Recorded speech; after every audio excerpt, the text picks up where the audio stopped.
Speech off. Hi guys, welcome back to my channel. So I'm here to do the first half of what I added to Goodreads in October. This is not a huge list, I don't think.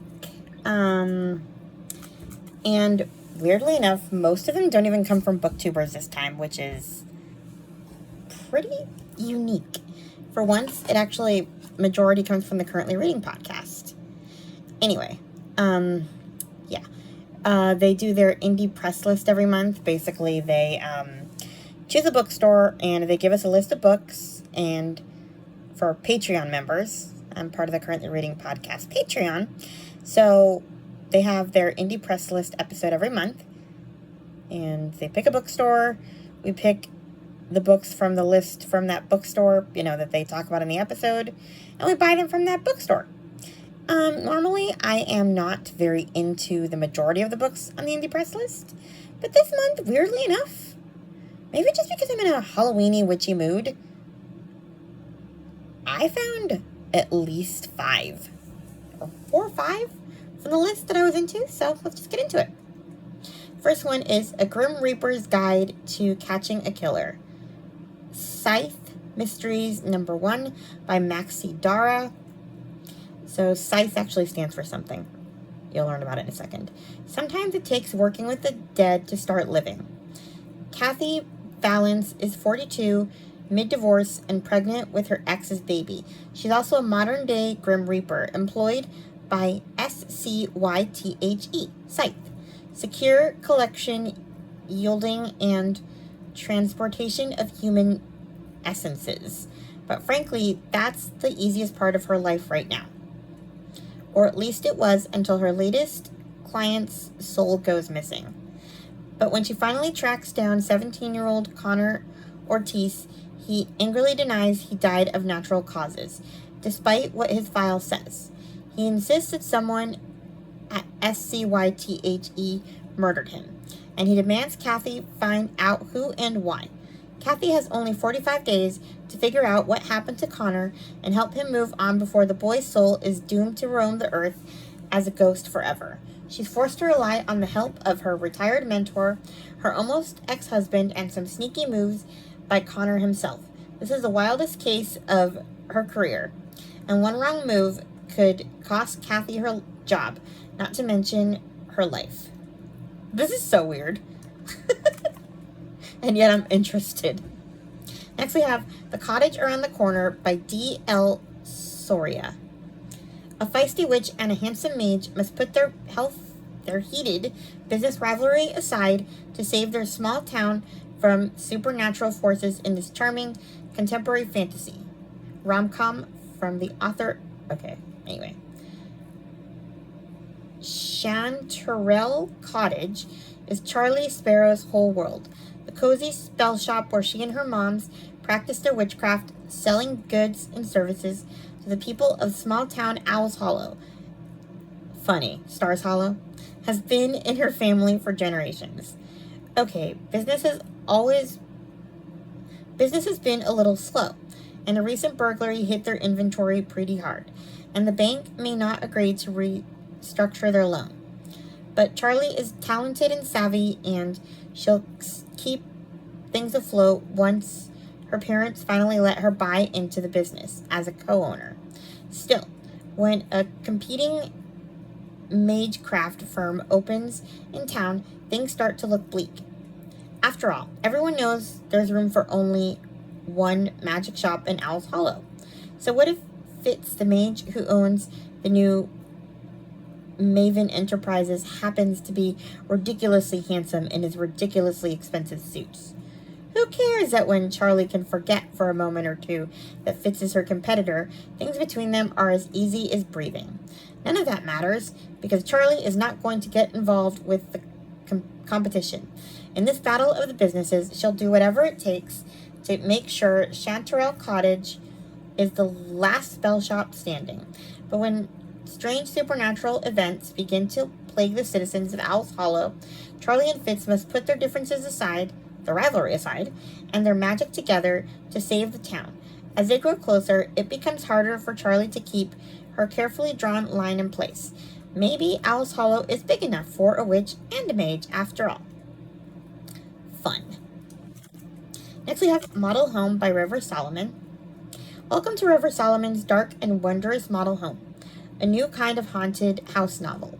The three Maxwell siblings keep their distance from the lily-white gated enclave outside Dallas where they grew up.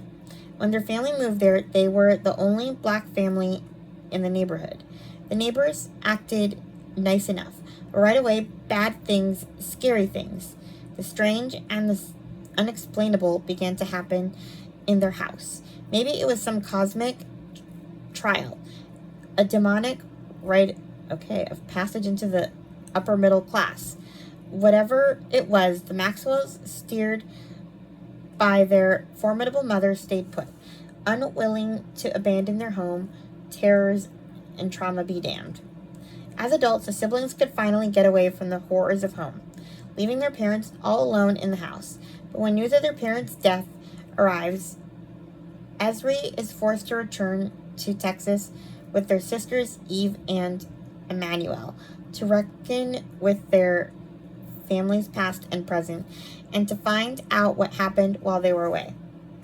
It was not a natural death for their parents, but was it supernatural? Who knows? We'll see, I guess. Next we have Rewitched by Lucy Jane Wood. This one is not available on audio, so I'm going to have to read it. Belladonna Blackthorn hasn't lost her magical spark, but she hasn't seen it in a while either. Balancing work at her beloved lunar books with protecting it from her toxic boss who's running it into the ground, and all the while concealing her witchcraft from the witches around her. Why did they spell this wrong? Bella is burnt out. Belle is burnt out. Perfecting the potential of her magic is the last thing on her mind. But when her 30th birthday brings a summons from her coven and a trial that tests her worthiness as a witch, Belle risks losing her magic forever. With the month of October to fix things and signs that dark forces may be working against her, Belle will need all the help she can get. But the women in her life, from an unlikely mentor figure and even an infuriatingly handsome watchman who's sworn to protect her, with found family, slow burn romance, and an uplifting message about self-love, this is the cozy autumnal read that you've been waiting for. What the heck? Speech on. 20% low power mode. Speech off. Speech on. Stop recording video. No. Button. Speech off. Okay, my battery's gonna die already? Good grief. Anyway, next we have The Crescent Moon Tea Room by Stacy Savinsky. A cozy and uplifting... A cozy and uplifting debut novel about three clairvoyant sisters who face an unexpected twist of fate at the bottom of their own delicate porcelain cups. Ever since the untimely death of their parents, Anne, Beatrix, and Violet Quigley have made a business of threading together the stories that rest in the swirls of ginger, cloves, and cardamom at the bottom of their customers' cups.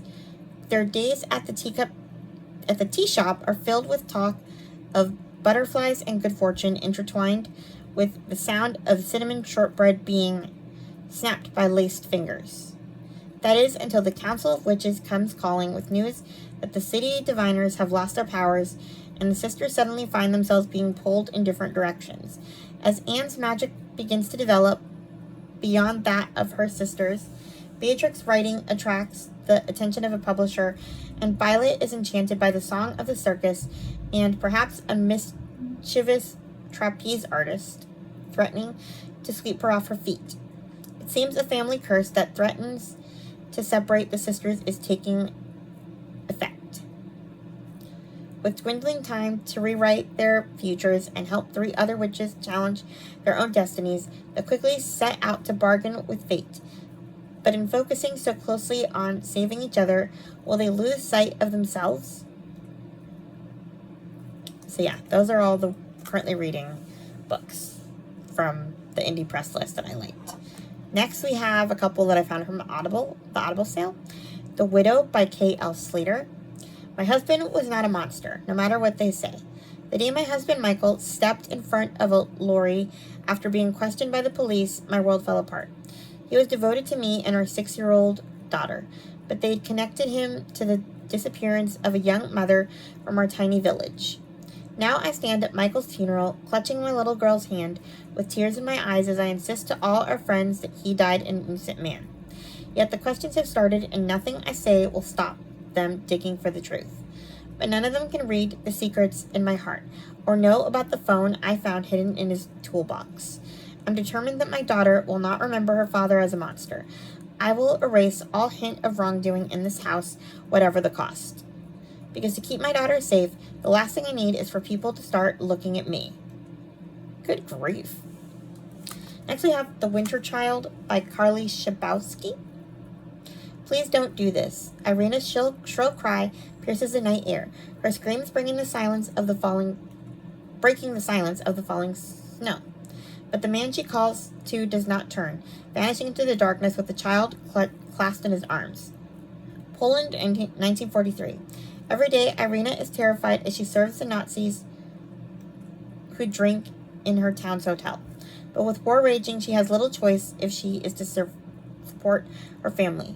She just prays she won't catch the eye of any of the officers who have invaded her country. If she does, the consequences are unthinkable. More than anything, she fears Richter, a member of the Gestapo with a reputation as frightening as his vicious smile. Each time she glimpses him across the room, her blood runs cold. But her family must eat, and so she must face her fears each day. But when Irina is told she must serve Richter personally, she knows she will no longer be able to hide. Trembling, she approaches his table, and when his cold gaze finally settles on her, she realizes that her fate has already been sealed. When Irina's worst fears come true and she bears a child, her baby is a small glimmer of hope in an otherwise dark world. But when the baby is taken from her one winter night, she swears she will stop at nothing to avenge her child's life. But is Irina prepared for revenge to cost her everything? And even if she is, will she recover from the truth she is about to uncover? Okay, I want to know what this truth is.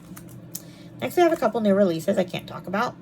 We have The Little Lost Library, Secret Book in Scone Society, number 7 by Ellery Adams. I forgot to write down when that one comes out. Then we have Never Been Witched, Starfall Point, number 3 by Molly Harper. I read the first 2. I heard about them from Ravenclaw Reads. So I have to read the third one. I didn't know there was a third one. Then we have Someone Like You by Sarah Dessen. Heard about this one from Chloe from Always Booked. Holly, I don't know if it's Holly or Haley. Halley. I can never tell. Holly, I'll say, I guess, has always followed in the wake of her best friend Scarlett.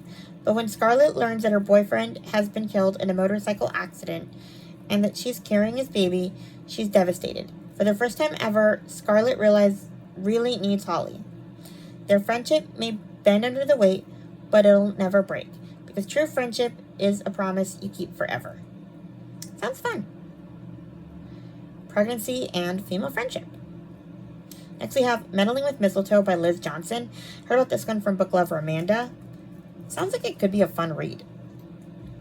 Whitney Garrett is preparing to enter culinary school in the spring.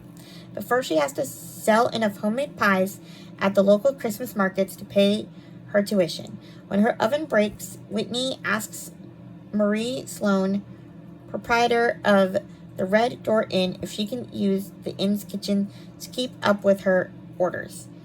Marie agrees,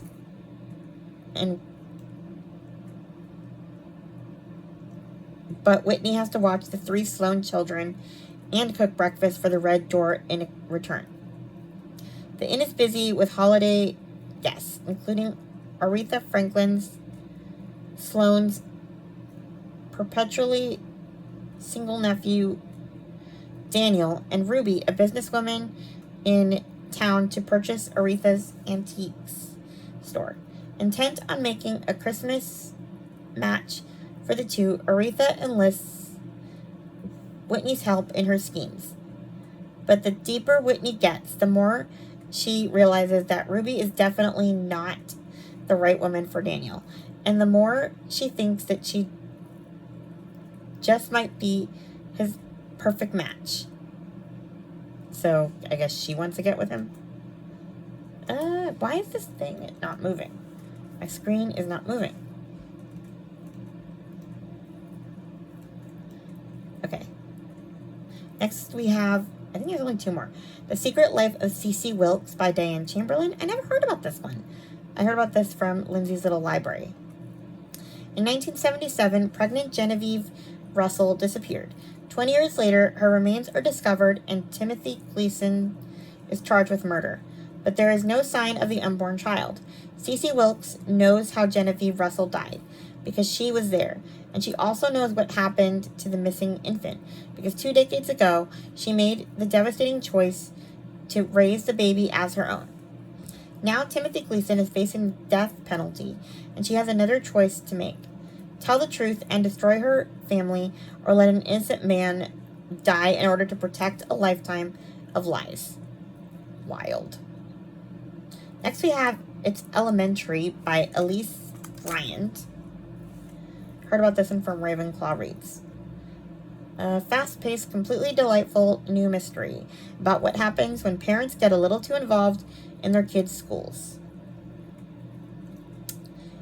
Mavis Miller is not a PTA mom.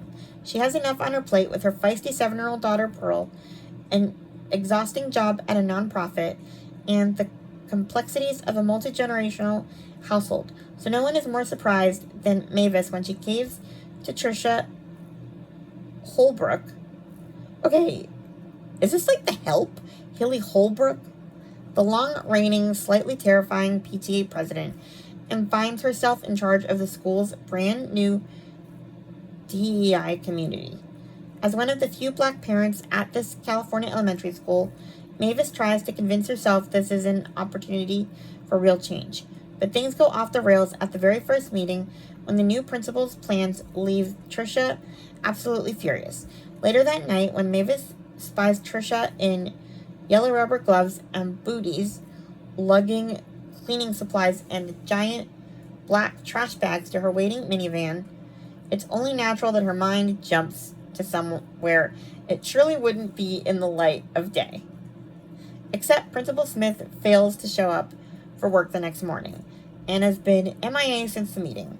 Determined to get to the bottom of things, Mavis, along with the school psychologist with the great forearms, look, it's worth noting, launches an investigation that will challenge her views on parenting, friendship, and elementary school politics. Good grief. Big Little Lies. Much? Next we have How to Read a Book by Monica Wood. Heard about this? I've been hearing about this a lot lately. A charming, deeply moving novel about second chances, unlikely friendships, and the life-changing power of sharing stories.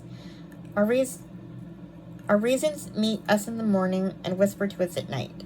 Mine is an innocent, unsuspecting, eternally 61-year-old woman named Lorraine Daigle.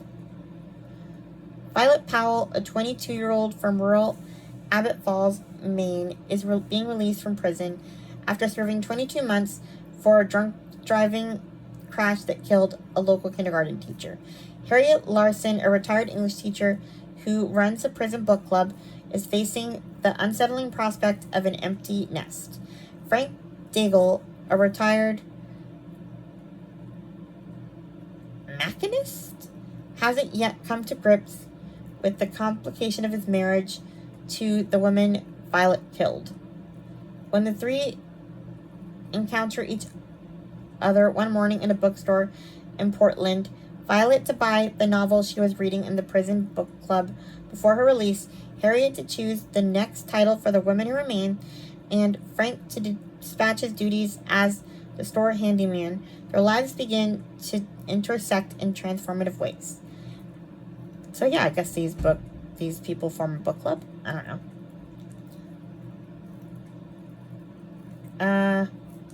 Next we have Gingerbread Danger, Amish Candy Shop, Mysteries Number 9 by Amanda Flowers. This is coming out October 22nd. Can't talk about it. And The Swifts, A Gallery of Rogues by Beth Lincoln. It's the second book in the Swift series. heard about it from the Currently Reading podcast. It already came out in August. I didn't even know it was a thing. I've yet to read the first one, although I want to. And yeah, that is all the books that I added so far this month. I just saw that Chloe has a new release video, so I'm sure that I will be back in a week with a million more new releases. Talk to you guys later. Please like, comment, and subscribe. Oh yeah, and I have a Q&A video coming up at the end of October. It's to celebrate Blindness Awareness Month, so any questions you have about blindness or my blindness or whatever, I will link that video down below, and you guys can post them at your leisure. I hope I get lots of questions, because Q&As are fun. So, go check that out. Please like, comment, and subscribe, and I'll talk to you guys in my next video. Bye! Speech on. Stop recording.